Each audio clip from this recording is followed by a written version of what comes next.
নমস্কাৰ মই যদি কওঁ 19 জুন তাৰিখে মই চৰকাৰৰ পৰা 4252 টকা বিনা কাৰণত পাইছোঁ আপুনি বিশ্বাস কৰিবনে बार झूठ बोलो। আৰু এই টকা 4000ৰ সলনি 15000 টকাও হ'ব পাৰে আপুনিও পাব পাৰিব এই টকা সো আজিৰ ভিডিঅ'ত আপোনালোকক মই ক'ম আপুনি কেনেকৈ লাভ কৰিব পাৰিব এই টকা আৰু কি কি নথিপত্ৰ লাগিব আপোনালোকক এই টকা লাভ কৰিবলৈ হ'লে আজিৰ ভিডিঅ'ত আপোনালোকক ক'বলৈ গৈ আছোঁ আপোনালোকক মই প্ৰুফ দেখুৱাম বিনা প্ৰুফত মই ভিডিঅ'টো বনোৱা নাই তেন্তে আমি পলম নকৰি ভিডিঅ'টো আৰম্ভ কৰোঁ প্ৰথমতে আপোনালোকক এটা মেছেজ দেখুৱাব বিচাৰিছোঁ মোবাইল স্ক্ৰীনত আপোনালোকে মেছেজটো দেখা পাইছে মই আপোনালোকক পঢ়ি শুনাই দিছোঁ ডিয়াৰ তুলন পেগু ৰেছ 4452 is being sent to your Aadhaar link bank account as your first installment of incentive under PMVPRY part A ইয়াতে আপোনালোকে বুজি পাইছে যে চৰকাৰৰ পৰা টকা গৈছে মোৰ একাউণ্টত আৰু চৰকাৰৰ যিকোনো টকা ডিবিটি মানে ডাইৰেক্ট বেনিফিট ট্ৰান্সফাৰ জৰিয়তে পঠিওৱা হয় আৰু ইয়াতে কোৱা আছে যে প্ৰথম ইনষ্টলমেণ্টে হয় এইটো ইয়াতে আপোনালোকে এটা বস্তু দেখা পাইছে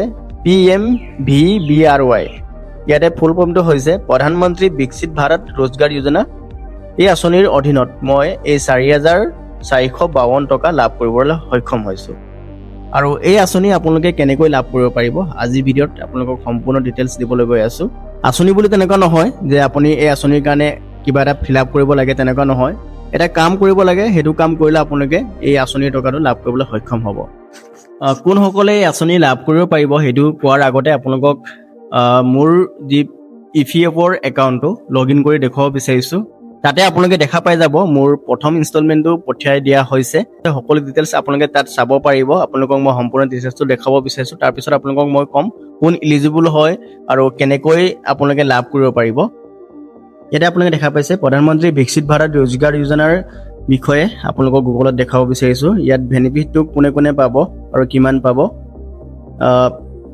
যিসকলে 1 লাখৰ ভিতৰত চেলাৰী পায় তেখেতলোকে এই আঁচনি লাভ কৰিব পাৰিব অলৰেডি আপোনালোকক মই কৈছিলোঁ আৰু EPFত ৰেজিষ্টাৰ থাকিব লাগিব আৰু এজ গ্ৰুপটো 18 পৰা 54 হ'ব লাগিব আৰু মাষ্ট বি এন ইণ্ডিয়ান হ'ব লাগিব অবভিয়াছলি আৰু ইয়াতে দিয়া আছে ইনক্লুড বট নিউ জইনাৰ এণ্ড ৰিজইনাৰ চ' নতুনকৈ যিসকলে চাকৰি কৰিব ষ্টাৰ্ট কৰিছে তেখেতলোকে লাভ কৰিব পাৰিব আৰু আঁচনিত কিমান টকা লাভ কৰিব ইয়াতে দিয়া আছে 15000 টকা লাভ কৰিব আৰু DBT through the direct benefit transfer through the টকাটো লাভ কৰিব আৰু incentive for employers to create and sustain new jobs scheme duration 1 August 2025 to 31 July 2027 মই অলৰেডি ভিডিঅ'ত কৈছিলোঁৱে আৰু ইয়াতে আপোনালোকে কি কৰিব লগ ইনত ক্লিক কৰিব আৰু এইটো ৱেবছাইটৰ লিংক মই ডেছক্ৰিপশ্যনত দি দিম আপোনালোকে তাত ক্লিক কৰি চাব পাৰিব ইয়াতে দেখা পাইছে লগ ইন অপশ্যনটো আৰু ইয়াতে এমপ্লয়িজ লগ ইনটোত ক্লিক কৰিব ঠিক আছে পাছৱৰ্ডটো এণ্টাৰ কৰিলোঁ আৰু চাইন ইনত ক্লিক কৰিম OTP এটা চেণ্ড হ'ব ৰেজিষ্টাৰ মোবাইল নাম্বাৰত OTPটো আহি গৈছে চ' OTPটো ফিল আপ কৰাৰ পাছত ছাবমিটত ক্লিক কৰিম দেখা পাইছে এনেকৈ আপোনালোকে লগ ইন হৈ যাব ঠিক আছে ইয়াতে আপোনালোকে স্ক্ৰল ডাউন কৰিব ইয়াতে এটা অপশ্যন আপোনালোকে দেখা পাইছে কুইক লিংকত প্ৰধানমন্ত্ৰী বিকশিত ভাৰত ৰোজগাৰ যোজনা যোনটো অপশ্যনটো ইয়াত ক্লিক কৰিব ঠিক আছে ইয়াত ক্লিক কৰাৰ পাছত আপোনালোকে দেখা পাইছে মোৰ ডিটেইলছখিনি আপোনালোকক মই দেখাব বিচাৰিছোঁ ইয়াতে আধাৰ চিটেড থাকিব লাগিব আপোনাৰ বেংক একাউণ্ট ইয়াতে ৰিকুৱাৰমেণ্টত আপোনালোকে দেখা পাইছে ক্ৰাইটেৰিয়া আৰু ষ্টেটাছ ৰিকুৱাৰমেণ্ট মোৰ গোটেইকেইটা মেটচিং হৈছে ইয়াতে আপোনালোকে দেখা পাইছে 1 আগষ্ট 2025 চনৰ ভিতৰত মই জইনিং কৰিছোঁ আৰু ইয়াতে দেখা পাইছে আপোনালোকে UN বায়'মেট্ৰিক মোৰ হৈ গৈছে আৰু first completed month of contribution receive হৈ গৈছে আধাৰ চিটেড অবভিয়াছলি আধাৰ আৰু বেংক একাউণ্ট লিংক থাকিব লাগিব আৰু জইনিং গ্ৰাছ ৱেজ মোৰ 1 লাখৰ ভিতৰত মানে তলত আছিলে চেলাৰীটো ইয়াতে ৰিকুৱাৰমেণ্টটো মেটচ হৈছে আৰু exceeded from eligible employment not exceeded সেইটো মোৰ ইলিজিবল হৈছে কাৰণ আপুনি 6 মাহ নোহোৱাকৈ যদি এক্সিট কৰি দিয়ে যোনটো কোম্পানীৰ পৰা কাম কৰি আছিলে সেইটো কোম্পানীৰ পৰা আপুনি যদি PFটো এক্সিট কৰাই দিয়ে তেন্তে আপোনালোকে এই টকা লাভ নকৰিব আৰু first joining date 1 November 2025 1 November 2025 তাৰিখে মই জইনিং কৰিছিলোঁ তাৰ ফলত মই প্ৰথম ইনষ্টলমেণ্ট দেখা পাইছে আপোনালোকে ফাৰ্ষ্ট ইনষ্টলমেণ্ট কেলকুলেটৰ চেকলিষ্ট ইয়াতে আপোনালোকে দেখা পাইছে contribution 6 month employment with same establishment মই কণ্টিনিউৱাছ এটা কোম্পানী বা এটা প্ৰাইভেট ছেক্টৰতে কাম কৰিছোঁ 6 মান্থ চ' ইয়াতে 6 মান্থ কণ্ট্ৰিবিউশ্যন কৰাৰ পাছতে মই প্ৰথম ইনষ্টলমেণ্ট লাভ কৰিছোঁ দেখা পাইছে আৰু তাৰ পাছতে দ্বিতীয় ইনষ্টলমেণ্ট লাভ কৰিবলৈ হ'লে আপোনালোকে কণ্টিনিউৱাছ 12 মাহ এইটো কোম্পানীত কাম কৰিব লাগিব বা এই যোনটো ঠিকাদাৰৰ আণ্ডাৰত আপুনি কাম কৰিছে PF কাটিছে তেখেতৰ লগত কাম কৰিব লাগিব, তেতিয়া আপোনালোকে এই ছেকেণ্ড ইনষ্টলমেণ্টটো লাভ কৰিব। 4,000 টকা লাভ কৰিছোঁ। নেক্সট ইনষ্টলমেণ্টত মেবি মই 11,000 মান লাভ কৰিব পাৰোঁ, কাৰণ টোটেল ইনচেণ্টিভটোৰ এমাউণ্টটো হৈছে 15,000 টকা।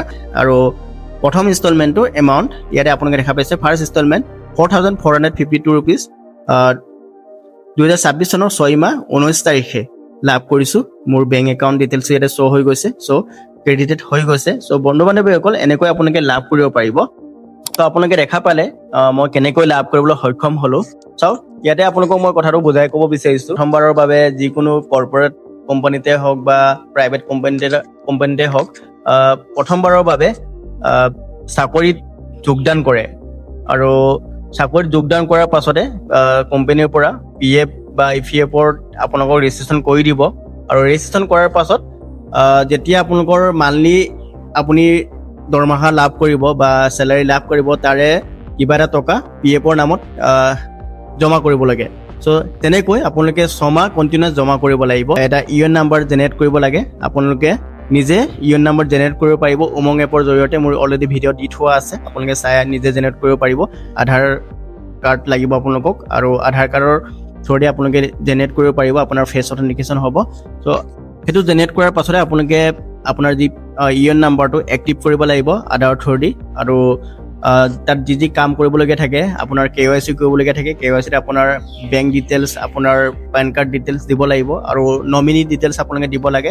বাইচান্স যদি আপোনালোকৰ কিবা এটা হৈ যায়, তেন্তে আপোনালোকৰ যি টকাটো তাত PFত থকা টকাটো নমিনিজনে পাব। চ' আপোনাৰ পৰিয়ালৰ কোনোবা ব্যক্তিক আপুনি নমিনি হিচাপে দিব পাৰে। নমিনিৰ আধাৰ কাৰ্ড আৰু ফটো লাগিব, আৰু আপোনাৰ একপি ফটো লাগিব KYC কৰোঁতে। এই সকলোবোৰ প্ৰচেছ আপুনি যদি কমপ্লিটলি কৰে, আপোনালোকে এই প্ৰধানমন্ত্ৰী বিকশিত ভাৰত ৰোজগাৰ যোজনাৰ অধীনত এই টকা প্ৰথম ইনষ্টলমেণ্টটো লাভ কৰিবলৈ সক্ষম হ'ব। মই যেনেকৈ লাভ কৰিছোঁ, মই যোৱা বছৰ জইনিং কৰিছিলোঁ। কিছুমানে ইয়াতে কমেণ্ট কৰিব পাৰে অলৰেডি মোৰ PF একাউণ্ট আছে, মই কিয় পোৱা নাই। চাওক, ইয়াতে সকলোৱে নাপাব। যিসকলে 2025 চনৰ আগষ্ট মাহৰ আগতে PF একাউণ্ট খুলিছে তেখেতলোকে নাপাব, আৰু তাৰ পাছতহে খোলাবোৰে পাব, বা সেইটো সময়ত খোলাবোৰে পাৰিব। আৰু এতিয়াও যিসকলে নতুনকৈ খুলিব বিচাৰে তেখেতলোকে লাভ কৰিবলৈ সক্ষম হ'ব। দ্বিতীয় ইনষ্টলমেণ্ট আপোনালোকৰ যেতিয়া 12 মাহ কমপ্লিট কৰিব, এটা কোম্পানীত আপোনালোকে কাম কৰি 12 মান্থ কমপ্লিট কৰি 12 মান্থ আপোনালোকে PF জমা কৰে, তেতিয়া আপোনালোকে ইয়াৰ দ্বিতীয় ইনষ্টলমেণ্টটো লাভ কৰিব। ময়ো গম পোৱা নাছিলোঁ একচুৱেলি যে এনেধৰণৰ আঁচনি আছে বুলি, প্ৰধানমন্ত্ৰী বিকশিত ভাৰত যোজনা বুলি।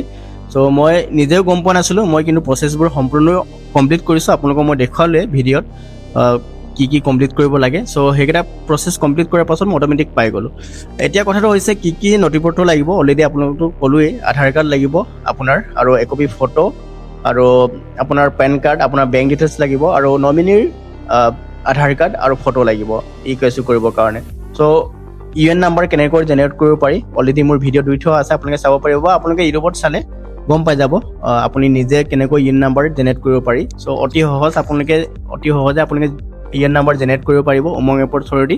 আৰু KYC সকলোবোৰ প্ৰচেছ আপোনালোকে কমপ্লিট কৰিব লাগিব, তেতিয়াহে আপুনি এই টকা লাভ কৰিবলৈ সক্ষম হ'ব। আৰু মষ্ট ইম্পৰ্টেণ্ট, আপোনাৰ যি আধাৰ আৰু বেংক একাউণ্টৰ লিংক থাকিব লাগিব, তেতিয়াহে এই টকা লাভ কৰিবলৈ সক্ষম হ'ব। কাৰণ চৰকাৰ যিকোনো টকা আজিকালি DBT থ্ৰুদি সোমায়, ডাইৰেক্ট বেনিফিট ট্ৰান্সফাৰ। চ' সেইটো নহ'লে আপোনালোকে কিন্তু এই টকা লাভ কৰিবলৈ সক্ষম নহ'ব। আৰু এই আঁচনিৰ টকা বা এই আঁচনিৰ লাভ অকল আপুনি যদি এমপ্লয়ী হয় বা আপুনিয়ে লাভ কৰিব তেনেকুৱা কথা নহয়। যোনটো এমপ্লয়াৰ, যোনটো কোম্পানী আপোনাক কামটো দিছে, বা আপুনি কোম্পানীৰ আণ্ডাৰত নোহোৱাকৈ কণ্ট্ৰেকচুৱেলো হ'ব পাৰে, কোনোবা ঠিকাদাৰৰ আণ্ডাৰতো আপুনি কাম কৰিব পাৰে। চ' ঠিকাদাৰেও এই আঁচনিৰ লাভ পাব। চ' সেইটো কথা আপোনালোকে মন কৰিব। চ' আপোনালোকে আপোনাৰ ঠিকাদাৰক অৱগত কৰিব, যদি আপোনালোকৰ ঠিকাদাৰে যদি আপোনাক PF একাউণ্ট খুলি নিদিয়ে বা PF কাটি নিদিওঁ বুলি কয়, তেন্তে আপোনালোকে সেইটো কথা অৱগত কৰাব যে তেনেকৈ কৰিলে আপোনাৰো প্ৰফিট হ'ব, মোৰো প্ৰফিট হ'ব। চ' আপোনালোকে সেইটো কাম কৰি দিয়ক বুলি নিশ্চয় তেখেতক অৱগত কৰিব। ঠিক, চ' এয়াই আছিল আজিৰ ভিডিঅ'টো। আৰু কিমান ভালকৈ বুজাব পাৰিলোঁ আপোনালোকে কমেণ্ট কৰি জনাব, আৰু মই যিমান পাৰোঁ আপোনালোকক বুজাই ক'বলৈ চেষ্টা কৰিলোঁ। আৰু আপোনালোকৰ যদি বুজাত অসুবিধা হৈছে তেন্তে মোক কমেণ্ট কৰিব। আপোনালোকক মই কমেণ্ট বক্সত ভালকৈ বুজাই ক'বলৈ চেষ্টা কৰিম। মোৰ অলৰেডি এটা স্ক্ৰিপ্ট বনাই থোৱা আছে। স্ক্ৰিপ্টটো আপোনালোকক মই কপি কৰি দি দিম, আপোনালোকে সেইটো পঢ়ি ভালকৈ বুজি পাই যাব। আৰু এনেধৰণৰ ভিডিঅ' পাই থাকিবলৈ আপোনালোকে চেনেলটো ছাবস্ক্ৰাইব কৰি ৰাখিব। তেন্তে আজিৰ ভিডিঅ'টো আমি ইমানতে সামৰণি মাৰিছোঁ। আমি অন্য এটা গুৰুত্বপূৰ্ণ ভিডিঅ'তে লগ পাম। তেতিয়ালৈকে ধন্যবাদ। জয় অসম, বন্দে মাতৰম।